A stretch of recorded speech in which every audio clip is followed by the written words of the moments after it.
लेकिन जब इन्होंने ये स्कूल का आगाज किया तो मैंने इनके रूम में बैठ के, ऑफिस चैम्बर में बैठ के मैंने मुबारक भी दी। मैंने कहा रशीद साहब एक बड़ा काम आपने लिया है अपने ज़िम्मे, अल्लाह से मैं भी दुआ करूंगा अल्लाह ताला आपको इस पर सरखरू फरमाए। और जिस मकसद के लिए बेशक कोई सोचता होगा क्योंकि बिजनेस है, लेकिन मैं समझता हूँ बिजनेस नहीं है, ये इन्होंने जहाद किया है, ये कुर्बानी है इनकी कि जितने बच्चों के ये टैलेंट आपने देखे हैं, इससे पहले I never seen in my life कि मैंने इस तरह का कोई टैलेंट। हमारे हाई स्कूल में चले जाए आपको टैलेंट नहीं मिलेगा, किसी मिडिल स्कूल की तो बात ही ना करें, प्राइमरी स्कूल में तो खुदाई आफस है, मैं क्या कहूँ, कोई जुमला ऐसा निकलेगा कि शायद किसी को नाक बार गुजरे। लेकिन मैं खर्शीद साहब आपको, आपकी पूरी टीम को एक बार फिर मुबारकबाद पेश करते हुए आपको सल्यूट पेश करता हूँ कि जो बच्चों में टैलेंट, आपने ही कहा था एक जुमला कि टैलेंट जहाँ ये गाने, ये डांस कराने का ये मकसद नहीं होता है कि हम बच्चों को अरियानी की तरफ ले जा रहे हैं, बल्कि बच्चों के अंदर क्या है उसको बाहर निकालने के लिए, बच्चों को बेबाकी से अपनी बात रखने के लिए, बच्चों को बोल्ड बनाने के लिए, बच्चों को डिबेटर बनाने के लिए, बच्चों को मतलब बड़ी उनको अपनी जो अकाबी सोच देने के लिए ये मकसद होता है। इसके लिए खर्शीद साहब मैं आपका ममनून हूँ। मैं फिर एक बार सल्यूट पेश करते हुए उम्मीद करता हूँ कि मेरे गाँव, ये मेरा गाँव है ना, मेरे गाँव से ज़रूर आपके यहाँ से, आपके इंस्टीट्यूट से, आपके हाथों से ज़रूर डॉक्टर भी बनेंगे, इंजीनियर भी बनेंगे और सिविल सर्विसेज में भी जाएंगे और डिफरेंट जो एग्ज़ाम है वो क्वालिफाई करेंगे। इसके लिए मैं आपको फिर एक बार मुबारकबाद पेश करता हूँ। देखिए आपने एक बात कही थी, उसका जवाब देना मेरे लिए ज़रूरी है।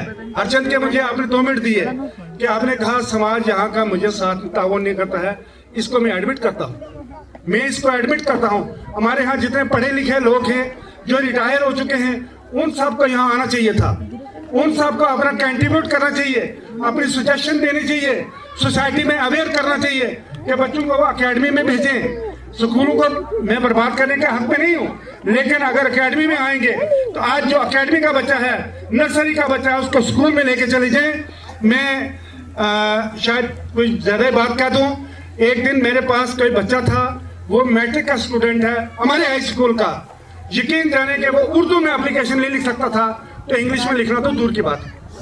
तो ये शर्म की बात है हमारे लिए। मैं इसको मैंने आपकी बातों को पूरा महसूस किया। मेरे अजीज हैं ज़हीर, उसने कुछ जुमले कहे, मैं उनको भी दिल की अमीर करीब से ज़हीर को मुबारक देता हूँ कि कम से कम जज्बा तो रखता है, कम से कम उसके ख्यालात तो बुलंद हैं। बात इसी तरीके से बनेगी कि आप जैसे लोग ऊपर उठेंगे, इस समाज में सुधार आएगा। हमें तो सिर्फ यही मिला कि जनाब भैंसें चराओ, घास काटो, लकड़ियां बनाओ, वो करो। अगर हमारी तालीम तरबियत इसी किस्म की होगी तो यकीन जाने हमारी आने वाली नस्लें जो हैं वो गुलाम बन जाएंगी। मैं एक एग्जांपल दूंगा, जावेद राणा साहब के वालिद मोहतरम अल्लाह ताला उनको मग़फ़िरत करे, एक बार गुलाम नबी आज़ाद साहब उनके यहाँ उनकी तामीरदारी करने के लिए वहाँ आए हुए थे। तो बात करते करते उन्होंने एक बात की, उन्हें कहा मुझे उठा के बैठाओ। जब वो बैठे, उठ के, चूँकि काफ़ी अलील थे, उन्हें कहा मेरे हक में आज एक सब लोग दुआ करके जाए।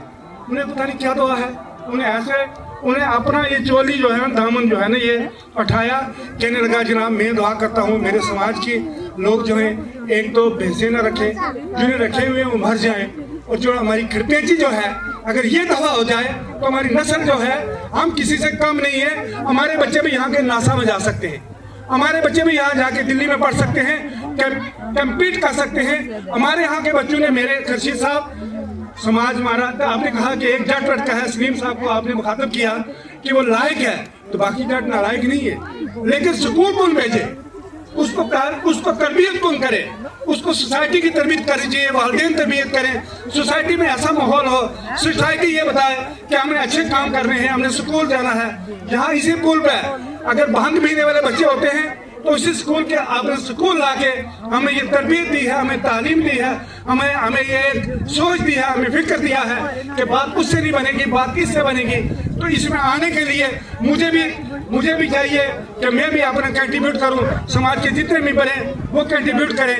यहाँ के बुजुर्ग, यहाँ के नौजवान, यहाँ की माएँ, यहाँ की बहनें, यहाँ के मेरे बच्चे कंट्रीब्यूट करें। आज हमारे बच्चे, मेरे इस गाँव के बच्चे जो हैं वो क्या, आप चले जाएंगे तो दिल्ली में जाएं आप, जामिया मिलिया में हमारे यहाँ के स्टूडेंट है, अगर ये जानते हैं मेरे लोग, ये फारूक का भतीजा, मारो फारूक है, उसका भतीजा है, लॉ का स्टूडेंट है जामिया मिलिया में।